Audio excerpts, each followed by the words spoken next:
Step 3, identify the article. Articles గురించి ఇప్పుడు సంక్షిప్తంగా తెలుసుకుందాం. మరింత లోతుగా తెలుసుకోవాలంటే మీ వద్ద ఆల్రెడీ ఇప్పటికే ఏదో ఒక గ్రామర్ పుస్తకం ఉంటుంది. దానిని చూసి కొంచెం మంచిగా నేర్చుకోండి. ఆర్టికల్స్ మొత్తం 3 ఉన్నాయి. 1 ఏ, 2 యాన్, 3 ది. దీని డెఫినెట్ ఆర్టికల్ అని, ఏ యాన్ లను ఇండెఫినెట్ ఆర్టికల్స్ అని అంటారు. ఈ పేర్లతో కూడా మనకి అంత పని లేదు. గుర్తుపెట్టుకోండి అర్థం. ఏ అన్నా యాన్ అన్నా ఒక అనే అర్థం. ప్రతి కౌంటబుల్ నౌన్ అంటే లెక్కించడానికి వీలైనటువంటి నామవాచకం. పెన్సిల్ ఉందనుకోండి, 1 పెన్సిల్, 2 పెన్సిల్, 3 పెన్సిల్, 4 పెన్సిల్స్ ఇట్లా లెక్కేసుకుంటాం కదా. ఇది కౌంటబుల్ నౌన్ అంటే అది. ఈ కౌంటబుల్ నౌన్కు ముందు ఏదో ఒక ఆర్టికల్ రావాలి అనేది ఇంగ్లీష్ రూల్. నౌన్ కనుక అచ్చు శబ్దంతో ప్రారంభమైతే యాన్ అనే ఆర్టికల్ వస్తుంది. అదే అల్లు శబ్దంతో ప్రారంభమైతే ఏ అనే ఆర్టికల్ వస్తుంది. మీరు ఇక్కడ మర్చిపోకుండా గుర్తుపెట్టుకోండి, శబ్దం మాత్రమే, అక్షరం కాదు. అచ్చు శబ్దం అయితేనే యాన్ వస్తుంది, హల్లు శబ్దం అయితే ఏ వస్తుంది. అచ్చు అక్షరానికి యాను, హల్లు అక్షరానికి ఏ రాదని మీరు గట్టిగా గుర్తుపెట్టుకోవాలి. ఇంగ్లీష్లో ఏ, ఈ, ఐ, ఓ, యు వీటిని మనం అచ్చులు, వొవెల్స్ అంటాం. అలాగే ఆల్ఫాబెట్లో మిగిలినవన్నీ కూడా హల్లులు, కాన్సోనెంట్స్ అన్నమాట. ది అనేటటువంటి ఆర్టికల్ని ఆ అనే అర్థంలో, ఒక ప్రత్యేకమైన భావనలో, ఫలానా అని చెప్పడంలో ఉపయోగిస్తాం. ఈ ప్రపంచంలో ఇది ఒక్కటే అనుకున్నప్పుడు దాని ముందు ఖచ్చితంగా ది అనేటటువంటి ఆర్టికల్ రావాలి.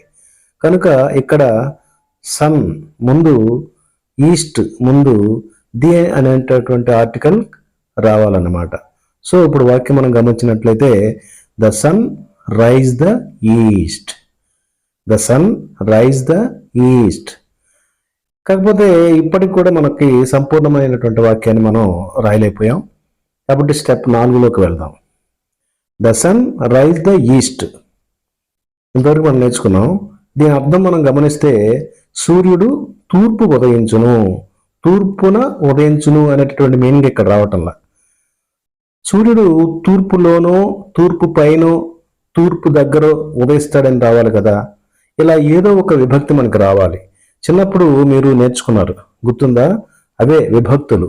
డుమువులు ప్రథమ విభక్తి, వలనన్ కంటెన్ పట్టి, చేతన్ చేన్ తోడంతో, ఇవన్నీ కూడా ఇంగ్లీష్లో వాటినే మనం ప్రిపోజిషన్స్ అంటున్నాం.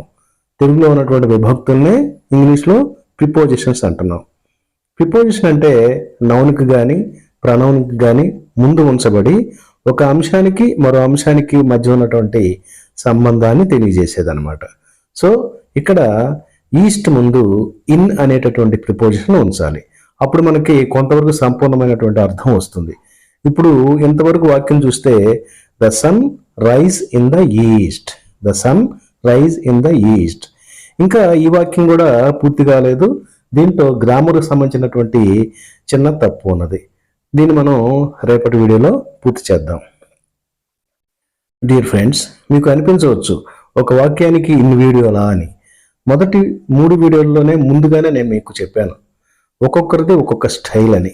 కాకపోతే ఈ వాక్యం ద్వారా మనం ఆల్రెడీ ప్రిపోజిషన్స్ గురించి, ఆర్టికల్స్ గురించి క్లుప్తంగా చెప్పుకుంటున్నాం. కాబట్టి ఈసారి వచ్చేటటువంటి వాక్యంలో వీటిని ప్రస్తావించవలసినటువంటి అవసరం వచ్చినప్పుడు దీని గురించి మనం చెప్పడం ఉండదు. కాబట్టి అప్పుడు వీడియో లెంగ్త్ కొంత తగ్గే అవకాశం ఉంది.